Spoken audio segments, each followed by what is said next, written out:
from Forbes, actually. Harry Potter finally coming to Abu Dhabi theme park 2025 reveal confirmed. This by Caroline Reed, senior contributor over there at Forbes. By the way, if you aren't reading Caroline Reed's articles, you really should. She is an excellent writer. Harry Potter fans have a new destination to look forward to as Warner Bros. Is bringing a spellbinding new theme park attraction, Abu Dhabi's Yas Island, in a major expansion of the beloved franchise. It marks a significant shift as Universal Studios currently operates the only theme parks with Harry Potter attractions, and the popularity has helped the company to challenge its arch rival Disney, which recently announced it is developing a theme park on Yas Island. Having Harry Potter there as well creates considerable competition for Universal, which is building a theme park in the United Kingdom, Yas Island's biggest international source market. The dilemma for Universal is compounded by the fact that its attractions are heavily based on the Potter movies, which have been released so far. The series is being rebooted by Warner for a streaming series featuring new actors and likely new takes on the locations, which could make Universal's attractions obsolete. Few brands have as much untapped potential in the theme park industry as Harry Potter. More than 600 million books about the boy wizard have been sold, while the 11 movies about them have grossed $9.7 billion. And now you can see why Warner Brothers would like to reboot that series into a streaming series. And the latest Potter video game generated $850 million in just its first 2 weeks. Whoa! This is big news here. Now, apparently this will not be operated by Universal. Yeah, this is complicated. I think they'll be consulting with the Warner Brothers theme park division, because this is something that we saw on the Warner Brothers earnings call. They announced all of the stuff that would be coming for Epic Universe and also some international exhibits and things like that. So I think outside of the United States, Warner Brothers has a more, they've grown their theme park division on the idea of expanding Harry Potter outside of the United States. I think that Miral, their arrangement with Disney is developed, built, and operated by Miral. So if Disney is not getting that level of control, okay.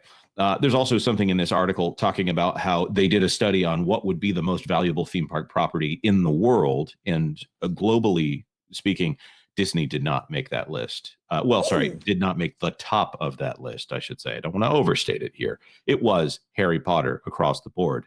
And for the people who really hate that we point this out every single time, the reason that Universal is a competitor with Disney right now is Harry Potter, and the excellent job that they did on Harry Potter that Disney would not do on Harry Potter. So if I'm hearing you correctly, if I'm kind of formulating in my head, Universal did not get exclusive rights for Warner Brothers themed based entertainment, at least maybe internationally. Right. So in the United States, it's definitely Comcast. Outside of the United States, not so sure. So, is that to maintain like the Warner Brothers, walk through Harry Potter stuff that they have in the UK and so forth? Well, I'll have to get clarity on how that works. There are exhibits and things like that are still allowed to happen. So as far as theme parks go, Universal's it. That's where you can, anything that actually looks like it came out of the movies, you have to go to a Universal theme park for that in the United States. Outside of the United States, it's a little bit more gray because there are existing things that happen there. As far as this theme park goes, Warner Brothers Yas Island, or whatever, Warner Brothers World at Yas Island, however they're phrasing this, I think it's going to be operated by Yas Island, but they've contracted with a very specific Imagineering firm here. It's theorized in the article. You guys should go read it. And the work that they have done to bring these Harry Potter lands to life. I think that Pottermore, in the amount of interaction with J.K. Rowling, she's probably retained the rights to sign off on things as she sees fit. There's also one more wrench that I'm going to throw into this, and we can have rampant speculation throughout all of this. Warner Brothers is setting itself up in a way that it can be bought. So I think that this really clears up a lot of questions, other than the rights to the DC superheroes and the Looney Tunes. The franchises that are held at Warner Brothers, Comcast and NBC Universal would love to get their hands on all of that intellectual property, because they can do amazing things with that IP right now. And Disney does not need to buy Warner Brothers, because they've just shown what a bad faith player they are in the intellectual property space. That's really interesting. I know that Beijing, and I do believe Universal Studios Japan or Osaka has Wizarding Worlds as well. This is where it gets a little bit complicated, at least on the international front. And we do know that the stock price was, elevated when Disney actually announced Abu Dhabi. So in terms of valuation for a potential buyer, Warner Brothers establishing a Wizarding World or Harry Potter presence outside of just Universal can be, I would think, very lucrative.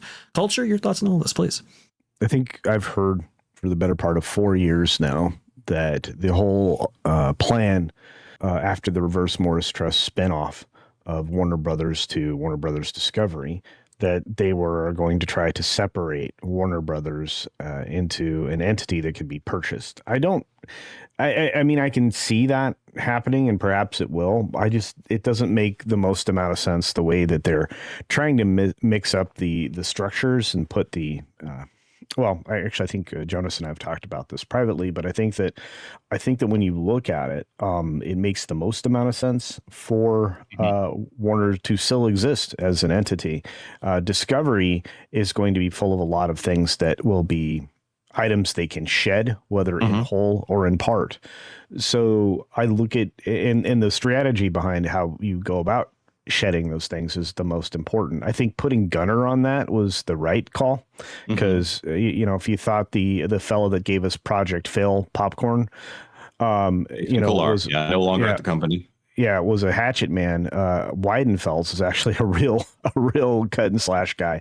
So I just feel like you're going to end up with Warner Brothers as its own entity. Right. And this is a theme park channel, sorry, that we add a little bit more context. Gunnar Weidenfels is the current CFO of WB, and he has been named as the CEO of the new Discovery Global, which is essentially when Warner Brothers and Discovery merged together. Now they're separating apart, and Discovery is taking everything that is not a production side for the most part.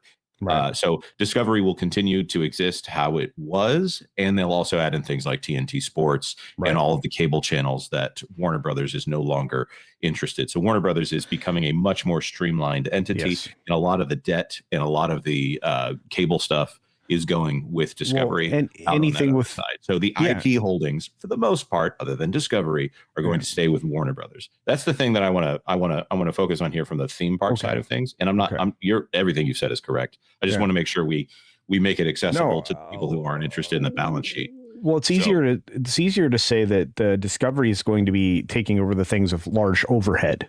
Right. Yeah. With the exception, like the operating a cable channel is got a ton of overhead, a lot more to it than what Warner Brothers side is going to end up with. So you're right. The thing that I want to bring this back to is we didn't hear a lot in the Epic Universe presentation about Harry Potter, Ministry of Magic at Epic Universe.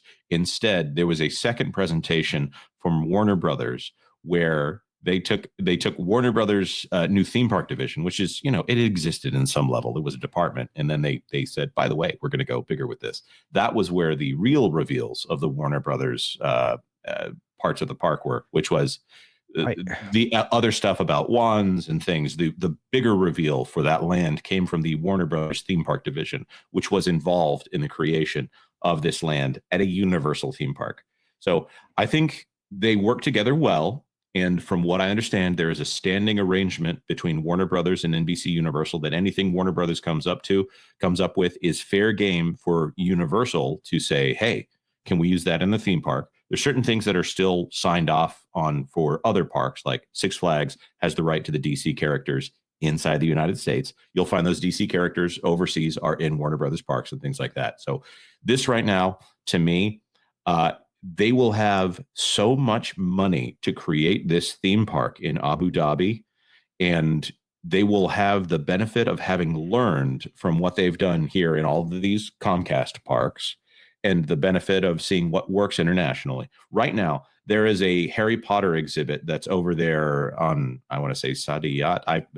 Forgive me, I'm butchering the name of this island over there near Abu Dhabi and Dubai, but they've already got some Harry Potter stuff over there, and they're building up for this land right now. They've extended the deadline out to receive more bids for construction on this Harry Potter land. So this will be the next big thing. And if they can pull that Yas Island complex is showing up on top 10 lists and things like that for park attendance, if they can pull more Americans over there and they see that these are parks that can compete with things like Disney Sea out there in Tokyo and Tokyo Disneyland and the greatest theme parks in the world, I think a full-on Harry Potter theme park, that is huge.